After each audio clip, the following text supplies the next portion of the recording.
પપ્પા એક વાર્તા કહું. એક ગુંગો છોકરો હતો ને બેરી છોકરી હતી. એ બેને પ્રેમ થઈ છે. ગુંગો તો જે ગીત ગાતો બેરી છોકરી ધોઈડી આવતી. એક દિવસ ઈ બેનો આંધળો કાકો ઈ બેને જોઈ ગયો. આંધળો કાકો છે ને તરત એના લંગડા બાપને કીધું.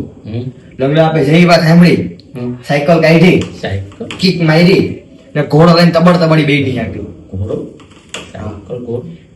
ન્યા જઈ ઈ બેને પકડા તલવાર કાઢી શૂટ કર્યું. બે તીર છોકરાની છાતીમાં. એટલી જણા અહીંયા પોલીસે જીપ આવીને ઉભી રહી. એમ્બ્યુલન્સ 4 હવાલદાર નીકળ્યા. લંગડા બાપને પકડ્યો સીધો ટ્રેનના ડબ્બામાં. ટ્રેનનો ડબ્બો છે સીધો ઉભો રહ્યો પોલીસ સ્ટેશને. પોલીસ સ્ટેશને જઈ લંગડા બાપને વાણમાંથી કાઢ્યો ને હોસ્પિટલમાં જઈ જેમાં પૂરી દીધો.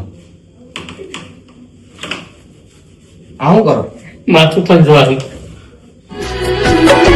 बात कुछ समझ न आई।